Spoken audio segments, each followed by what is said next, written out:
جن کی بدولت نہ صرف حشمت و جلال دین حق سے تجاہل کفار روشناس ہوا، بلکہ فقہ جعفریہ کے مقام و منزلت سے عالم فانی تفویض ہوا۔ ڈاکٹر محمد علی نقوی کی نجی اور تنظیمی زندگی ایک ہی تصویر کے دو رخ تھے۔ یہی وجہ ہے کہ ازدواجی زندگی کا آغاز کرتے ہوئے انہوں نے اپنی زوجہ کو یہ باور کروا دیا کہ اس سے پہلے وہ ایک شادی اپنے مقصد سے کر چکے ہیں، اور خوش قسمتی دیکھیے کہ انہیں ہم سفر بھی انسا ملا۔ ڈاکٹر نقوی کی زوجہ کہتی ہیں کہ اگر ڈاکٹر صاحب سفیر کربلا ہیں تو میں سفیر شام ہوں، اور اس کی زندہ مثال ISO کا طالبات ونگ ہے۔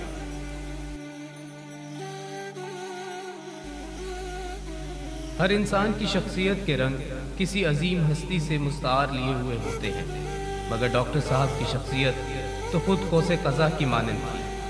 علوم فقہی ہوں یا علوم دنیا، ہر شے پر ان کی مضبوط گرفت تھی۔ مکتب اہل بیت کے شاگرد اور داعی تھے، شہید مصطفیٰ چمران سے متاثر اور امام خمینی کی علم و حکمت سے مرعوب تھے۔ آج بھی اہل فارس انہیں ثانی چمران سے یاد کرتے ہیں۔ پاکستان میں جب بھی تحریک نفاذ فقہ جعفریہ کی بات ہوگی تو علامہ مفتی جعفر حسین اور شہید عارف حسینی کے بعد جو دوسرا نام لیا جائے گا وہ ڈاکٹر محمد علی نقوی کا ہی ہوگا۔ یہی وجہ ہے کہ 1980 کے اسلام آباد کے واقعے کے بعد مفتی جعفر حسین نے فرمایا کہ اگر محمد علی میرے ساتھ نہ ہوتا تو شاید یہ سب کچھ نہ ہو پاتا۔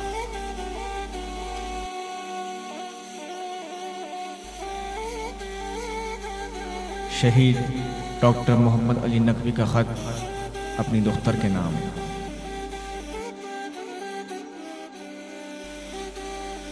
پیاری بیٹی، یہ روح اس مادی انسان کے اندر گرفتار بھی ہے اور آزاد بھی۔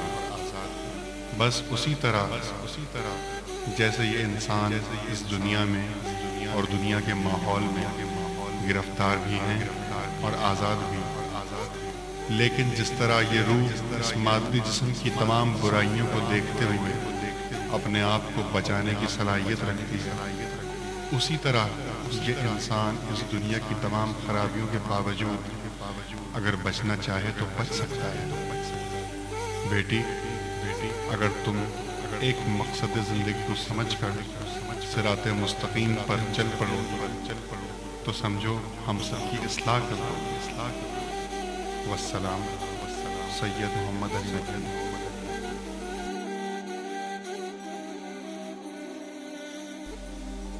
ڈاکٹر صاحب کی علمی بصیرت کا اندازہ اس کتب خانے سے لگایا جا سکتا ہے جو کہ ان کے گھر کا ایک اہم حصہ تھا، اور شاید ہی کوئی ایسی کتاب ہو جو ان کی نظر سے نہ گزری ہو۔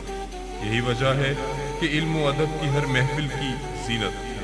وہ ایک باعمل مقرر ہونے کے ساتھ ساتھ ایک اچھے منتظم، گھوڑ سوار اور تیراک بھی تھے۔ ان کے نزدیک دماغی تندرستی کے لیے جسمانی صحت بہت ضروری تھی، اور یہی وہ نوجوانوں سے توقع کرتے تھے۔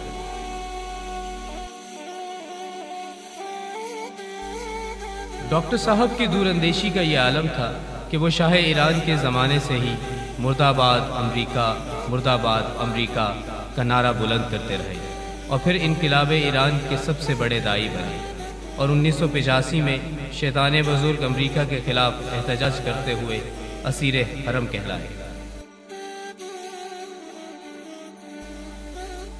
سامرا میں آج ان کے جد امجد امام نقی علیہ السلام اور امام حسن عسکری علیہ السلام کے روزہ مبارک کی شہادت ڈاکٹر صاحب کی امریکہ و سامراج دشمنی و احتجاج پر دلیل ہے۔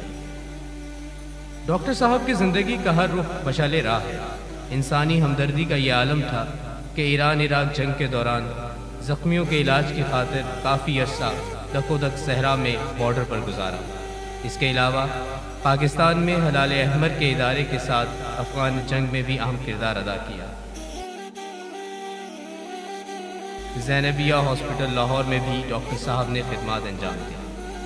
صحت کے شعبے کے ساتھ ساتھ تعلیم کے شعبے میں بھی ان کی خدمات اپنی مثال آپ ہیں۔ المصطفیٰ اسکول کی بنیاد اور کئی مستحق طلباء کے لیے وظائف کا بندوبست کیا۔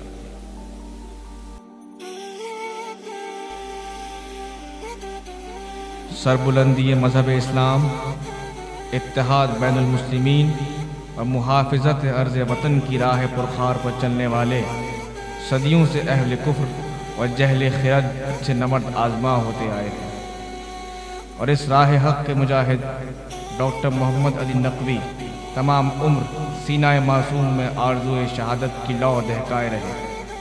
اپنے مقصد حیات یعنی اطاعت خدا بندی اور اتباع رسول و شیر خدا کی نشر و اشاعت و تبلیغ، خدمت انسانیت اور تنظیم محبان علی و حسنین کے حصول کی تگ و دو کی معراج ڈاکٹر صاحب کے نزدیک شہادت قرار پائی۔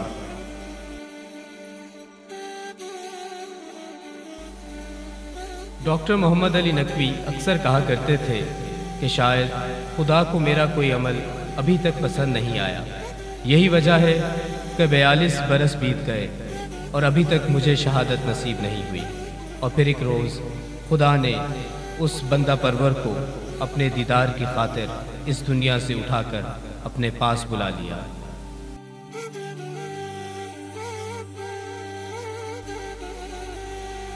اپنے دور زندگی میں بہر صورت حق کے لیے متحرک رہنے کے بعد رحمت خدا بندی نے ڈاکٹر نقوی کو 7 مارچ 1995 کو منصب شہادت پر فائز کیا اور ان کی شروع کردہ تحریک کو ابدی جلا بخش دی۔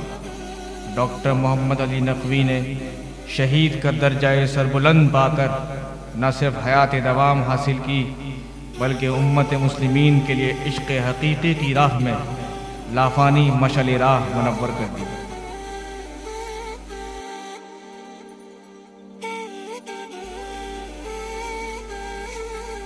شہید ڈاکٹر محمد علی نقوی کے وصیت نامے سے اقتباس۔ بسم رب الشہداء۔ موت کی جانب سفر تیزی سے ہو رہا ہے۔ کئی ایسے مواقع دیکھنے میں نصیب ہوئے ہیں جو انسان کے لیے عبرت کا کام دیتے ہیں، مگر افسوس کہ وہ سبق حاصل نہ کر سکا جو دوسروں کو کہتا رہا۔ بالآخر وہ وقت آن پہنچا، کاش موت سے نہ بھاگے ہو، کاش لشکر خمینی میں شمولیت اختیار کی ہو، تو شاید ان پاک و پاکیزہ نوجوانوں کے صدقے ہم بھی بخشش کا کوئی سامان لے جاتے ہیں۔ بہرحال یہ سب باتیں اب رہ گئیں اور ہم ایک لمبے سفر پر روانہ ہو گئے۔ آخری گزارش، خوش بختی ہے ان لوگوں کی جو باصلاحیت اور باشعور لوگوں کے ساتھ زندگی بسر کرتے ہیں، اور ہلاکت ہے ان کے لیے جو اپنے سے کمتر کے ماحول میں پروان چلے ہیں۔ اپنی اہلیہ محترمہ کا شکر گزار اور بچوں سے پر امید، تمام دوستوں سے ان کی توقعات پر پورا نہ اترنے کی وجہ سے شرمسار ہوں۔ والسلام سید محمد علی نقوی، 1 اپریل 1992۔